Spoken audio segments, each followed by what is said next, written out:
Mesdames et messieurs, bonjour et merci de vous joindre à nous pour le compte de ce magazine environnemental Objectif Vert qui parle aujourd'hui de la question de gestion efficace des déchets à travers la ville de Kinshasa. Il plaît déjà et vous aurez compris, vous aurez observé autour de vous des déchets qui pullulent dans les caniveaux, empêchant l'eau de circuler et revenant ou inondant certaines maisons. Alors votre magazine va s'appesantir aujourd'hui sur la question de gestion durable de ces déchets. Mais pour en savoir plus, je vous invite en tout cas à découvrir le sommaire et c'est en image. Objectif Vert d'aujourd'hui vous amène à l'Institut supérieur des techniques appliquées, ISTA, ici à Kinshasa, où nous avons eu un entretien avec le directeur général administratif qui est environnementaliste, qui parle des prérogatives pour une gestion efficace des déchets à travers la ville de Kinshasa. Vous suivrez dans ce mag le propos du président ou du coordinateur des étudiants de cette institution sur les Clean ISTA, un programme lancé pour initier la jeunesse estudiantine de cette institution à la notion de l'assainissement. Vous suivrez également dans ce magazine Sandrine Foundi qui va revenir sur les activités qui ont marqué l'actualité environnementale, notamment la journée mondiale de la femme rurale, mais également bien d'autres actualités. C'est à suivre au cours de ce magazine. Tout de suite, je vous convie à découvrir donc le détail de tous ces titres.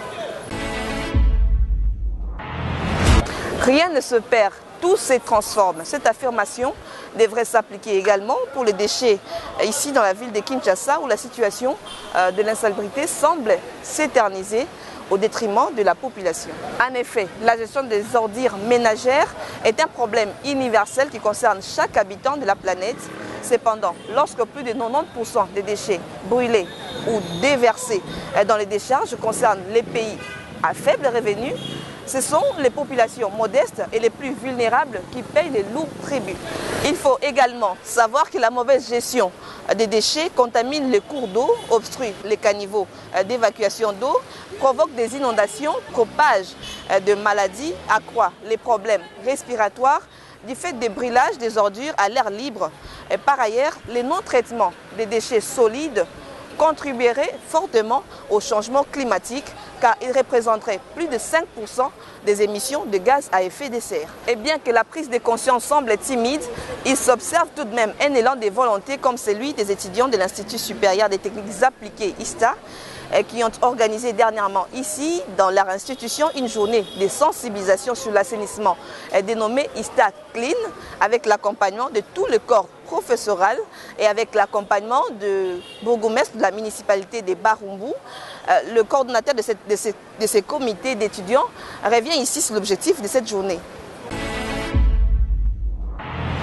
Nous avons réfléchi avec les amis qui m'entourent aussi parce que je suis entouré de mes vice-présidents. Il fallait initier un programme de l'assainissement. Et nous nous sommes dit, nous devons lancer notre programme d'assainissement dénommé ISTA Clean, tel que vous étiez venu l'autre fois. C'est une manière d'assainir notre milieu. Parce que vous savez que le monde est terrassé par la pandémie Covid-19 et nous ne pouvons pas travailler aussi longtemps que notre milieu n'est pas salubre.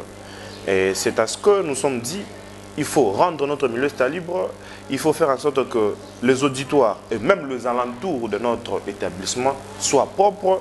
Cela va nous permettre d'étudier dans de très bonnes conditions. C'est alors que nous avons intéressé le bourgmestre de la commune de Barumbu et nous avons même aussi intéressé d'autres jeunes au sein de la commune de Barumbu pour qu'ils puissent s'associer à nous par rapport à cette activité. Et nous avons réalisé l'activité dénommée ISTA Clean que je viens d'expliciter le pourquoi de cette activité. Le 3 octobre, nous avons lancé le programme. Et chaque samedi, nous commencerons à faire l'assainissement de notre milieu. Donc, ça sera d'une manière continuelle. Donc, ça sera chaque samedi, nous allons assainir notre milieu au niveau de l'intérieur de l'ISTA et même l'extérieur aussi, intéresser d'autres personnes, d'autres jeunes aussi, en dehors de la commune, en dehors de l'ISTA, je dis, pour qu'ils puissent travailler avec nous chaque samedi. Chaque samedi, nous avons lancé le programme le 3 octobre. Et ces programmes, c'est continuellement. Donc, chaque samedi, nous commencerons à travailler. Aujourd'hui, si nous sommes vendredi, si vous venez demain, vous allez nous trouver avec les amis, le camarade, toujours en train de travail pour assainir notre alma mater qui est l'ISTA. Qu'est-ce que je dirais aux jeunes? L'assainissement, c'est une affaire de nous tous. nous devons nous tous nous engager pour rendre notre milieu salubre. Nous avons commencé au sein de notre établissement l'ISTA. Si eux aussi vont faire là où eux se retrouvent, nous allons rendre non seulement notre commune de Barambou-Ista, ça sera pour toute la ville. C'est alors que je lance l'appel aux jeunes de faire comme nous, aussi à d'autres universités d'emboîter le pas. Cette initiative qui est à encourager vivement a été réussie et réalisée grâce à l'accompagnement des autorités de ce temple du savoir et de l'apprentissage, au nombre desquels le directeur général administratif, M. Boniface Lumpungu Kapata, environnementaliste et expert des questions de gestion des déchets, qui a accepté de partager son expertise sur la question des déchets justement à travers votre magazine. Nous allons à sa rencontre pour un échange qui va nous éclairer encore plus. Mesdames et messieurs, comme je vous l'ai dit tantôt, amis de la nature et de ces magazines écologiques Objectif Vert, nous sommes venus à la rencontre de M. Boniface Lumpungu Kapata. Il est secrétaire général ici à l'Institut supérieur des techniques appliquées de Kinshasa. Il enseigne le cours d'énergie et environnement, gestion des déchets dangereux, mais aussi pollution et nuisances. Avec lui, nous allons nous entretenir sur la gestion durable, en tout cas ou efficace des déchets ici dans la ville-province de Kinshasa.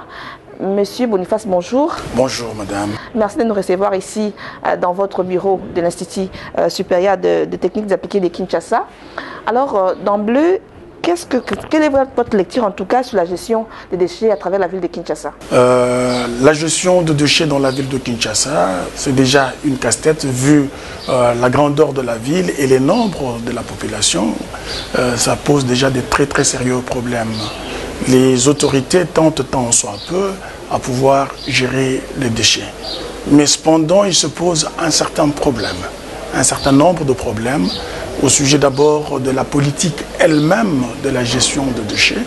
Parce que quand on dit gérer les déchets dans la ville, il faut d'abord commencer par le concept ville. La ville, c'est un écosystème, lequel écosystème doit fonctionner.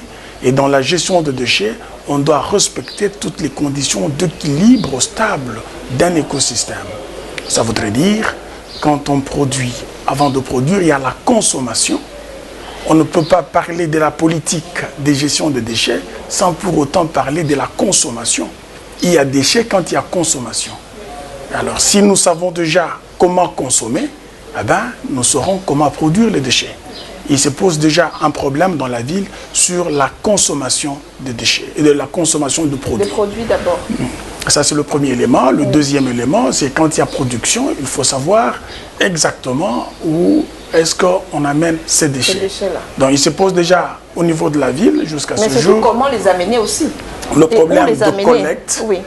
J'aurais pu commencer par le problème du pré-tri. Ok. Le pré-tri s'impose.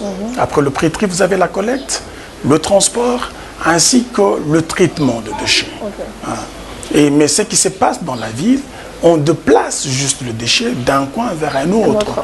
Et ça, par rapport aux normes d'assainissement, on ne peut pas parler d'un assainissement écologiquement correct. Donc, il y a un certain nombre de préalables qu'il fallait prendre en considération. Mais déjà, je vous dis, pour bien faire les choses, il faut d'abord commencer par mettre l'homme au centre, qui est le principal producteur de déchets. Étant producteur du déchet, le même, il faudrait d'abord l'éduquer. Si nous pouvons avoir au niveau de la ville de Kinshasa des éco-citoyens, un éco-citoyen, et c'est lui qui a toutes les notions, pas comme scientifique, mais déjà les notions de base. Quand même. D'abord sur la consommation du produit. Savoir consommer est un élément majeur dans la gestion de déchets. Okay. Quoi consommer? Alors, vous parlez d'éduquer d'abord l'homme qui est au centre justement de la production de déchets. À ce jour, il y a bien des programmes, il y a bien des initiatives qui ont été prises même au niveau étatique, au niveau des institutions concernées, en tout cas dans la question de l'assainissement. Pensez-vous que l'homme ou les Kinois, parce que nous sommes à Kinshasa, nous parlons de la ville de Kinshasa, pensez-vous que les Kinois est aujourd'hui suffisamment sensibilisés, suffisamment informés sur comment gérer, comment produire ou comment gérer ces déchets? Je disais tout à l'heure que le Kinois est encore très loin de cela. Il est très loin parce qu'il suffit seulement de voir dans la rue la quantité de déchets qu'il y a. Donc la petite notion de pouvoir jeter un déchet dans une poubelle est très loin d'être maîtrisée ici chez nous. Donc nous ne connaissons pas encore ce que c'est une poubelle et quelle est son utilité. Alors c'est vrai qu'on devrait parvenir ou obtenir ou avoir des éco-citoyens ici à Kinshasa. On a une politique comme vous le proposiez, une politique d'assainissement ou de gestion des déchets. Mais on emmène où ces déchets-là finalement? On les amène où? On en fait quoi? Là, c'est une autre question après. Il faudrait d'abord qu'on comprenne ce qu'est le déchet.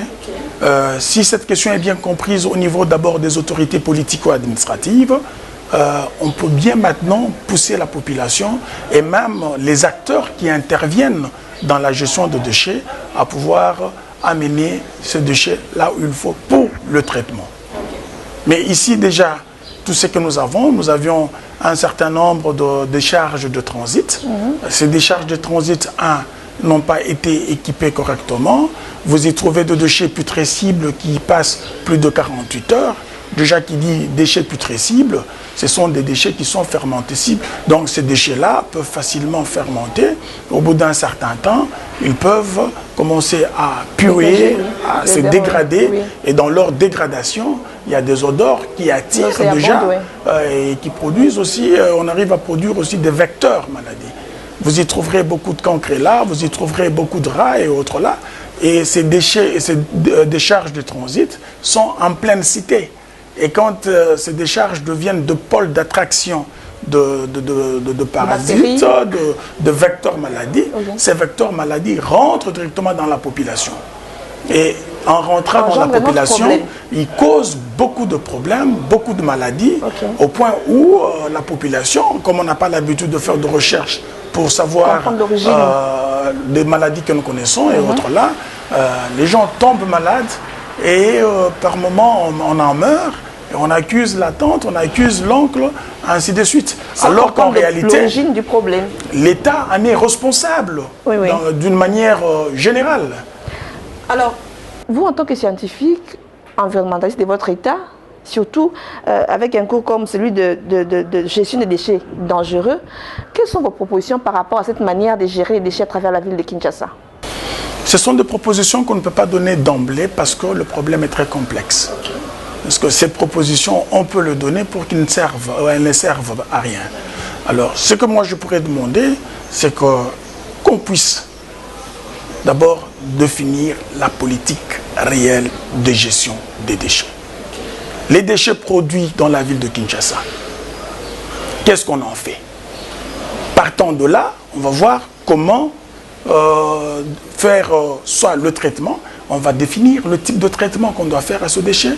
Donc catégoriser ce déchet, voir ce qu'on peut faire comme traitement. Et on ne peut pas tout amener à la décharge ultime de Mpassa. Non.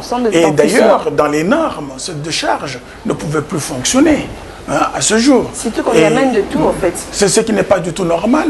Il n'y a pas un tri qui est fait au préalable.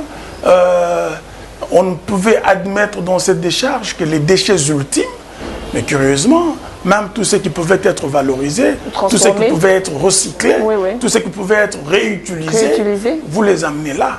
Ça voudrait dire tout de suite qu'il n'y a pas de politique du tout de gestion de déchets. On aurait pu commencer par définir cette politique-là. Et cette politique, comme je vous l'ai dit, madame, elle devait commencer par l'éducation de l'homme, d'abord. Et cette éducation ne doit pas seulement vous dire « mettez à la poubelle ».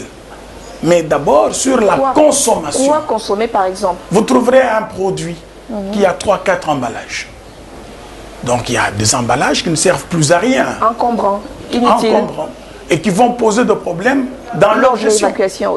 Or, si nous avons peu de déchets, on peut bien le gérer. Donc il faudrait déjà définir cette politique de consommation, aider la population à choisir correctement les denrées à prendre, et aussi la quantité à consommer. Et ça va avoir des conséquences sur la quantité de déchets. Et les déchets déjà produits, il faut déjà vous dire qu'il faudra aussi avoir un système de pré-tri d'abord dans nos maisons.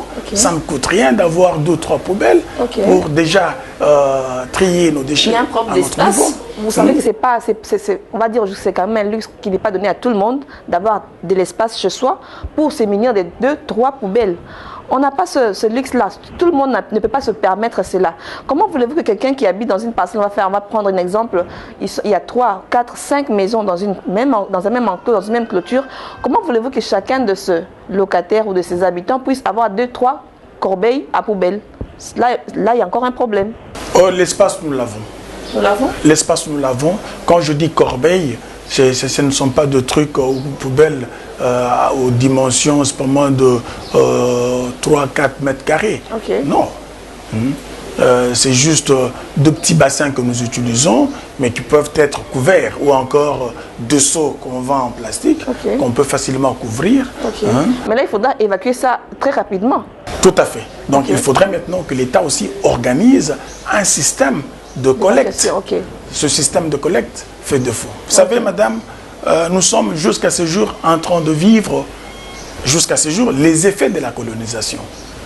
À l'époque de la colonisation, il y a la partie Kalina, la partie de la Gombe et autres là, qui étaient habitées par l'homme blanc. Là, il y avait toutes les entreprises qui passaient pour assainir et autres là.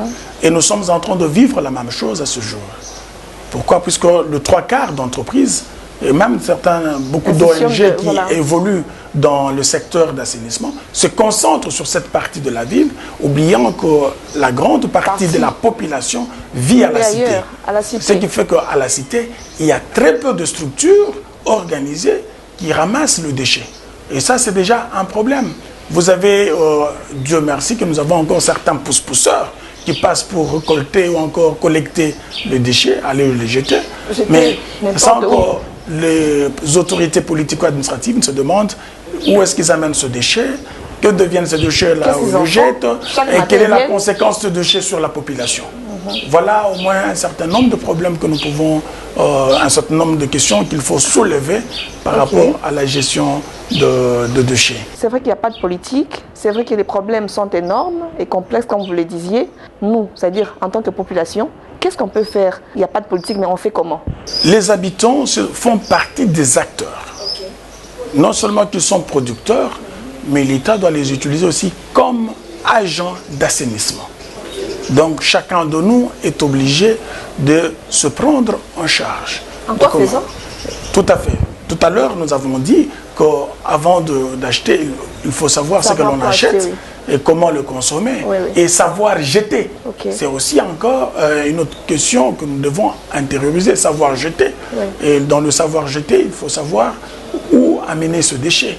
Si déjà la population peut avoir toutes ces petites notions-là, je crois que ça pourra, dans un premier temps, nous aider à résorber ce problème de déchets.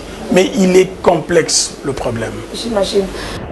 Pour finir, vous avez accompagné la coordination estudiantine d'ICHI à l'ISTA pour la journée dénommée Clean ISTA.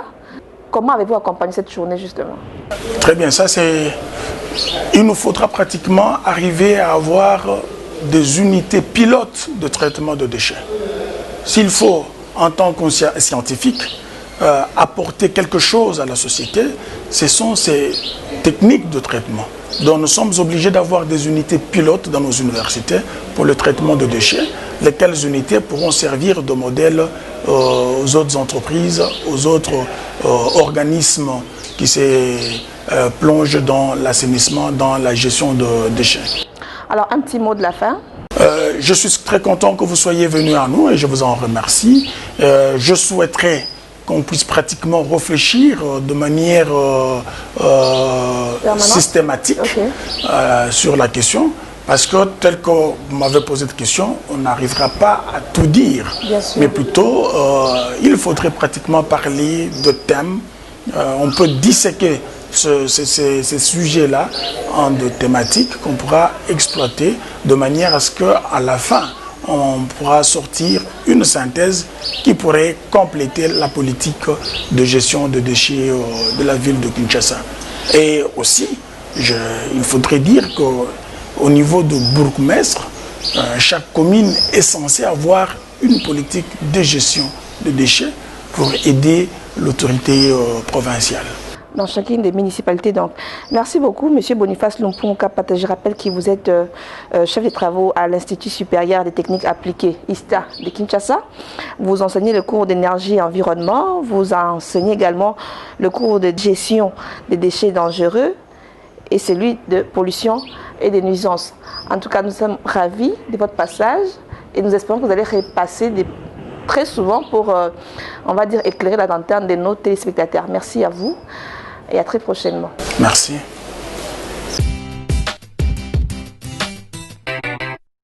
Le 15 octobre de chaque année, l'humanité tout entière célèbre la Journée internationale de la femme rurale, le renforcement de la résilience face à la crise climatique de femmes et de jeunes filles en milieu rural et les thèmes abordés à l'occasion de la célébration de cette journée. Suivez. Les femmes rurales représentent un quart de la population mondiale. Elles travaillent comme agricultrices, entrepreneurs ou encore comme salariées agricoles. Cependant, moins de 20% des propriétaires terriens dans le monde sont des femmes. Au-delà de cela, la Covid-19 a contribué à accroître la charge qui pèse sur les femmes rurales, tandis que bon nombre de ces femmes souffrent d'isolement ainsi que de la désinformation en raison du manque d'accès à la technologie essentielle pour améliorer leurs conditions de vie. En RDC, les conditions de femmes vivant en milieu rural demeurent à ce jour préoccupantes dans ce sens qu'elles sont pour la plupart confrontées au manque d'eau potable ou encore des terres agricoles pour la survie familiale. Cette journée du 15 octobre est donc l'occasion de réfléchir sur le rôle décisif que jouent les femmes rurales en matière de sécurité alimentaire et d'influencer des politiques devant alléger leurs charges pour lutter efficacement contre la Covid-19. La gouvernance des risques et des catastrophes, c'est le thème choisi à l'occasion de la célébration de la Journée internationale de la réduction des risques et des catastrophes naturelles, célébrée le 13 octobre de chaque année. Cette journée sert à sensibiliser le grand public aux risques et des catastrophes naturelles afin de les réduire. Conservation, sachez qu'un éco-garde a été tué le samedi 10 octobre dernier lors d'une attaque menée sur un poste de patrouille de l'ICCN à proximité du village de Saramboué. C'est ce qu'annonce le parc national de Virunga dans un communiqué rendu public. Et pour finir à l'international, sachez que le plus haut sommet de l'Afrique, le mont Kilimandjaro, était enflé le dimanche dernier. L'incendie s'est déclenché à 2700 mètres d'altitude. Le feu s'est rapidement propagé en raison de vents forts et les milliers d'hectares ont été brûlés. Aucune victime n'a été signalée.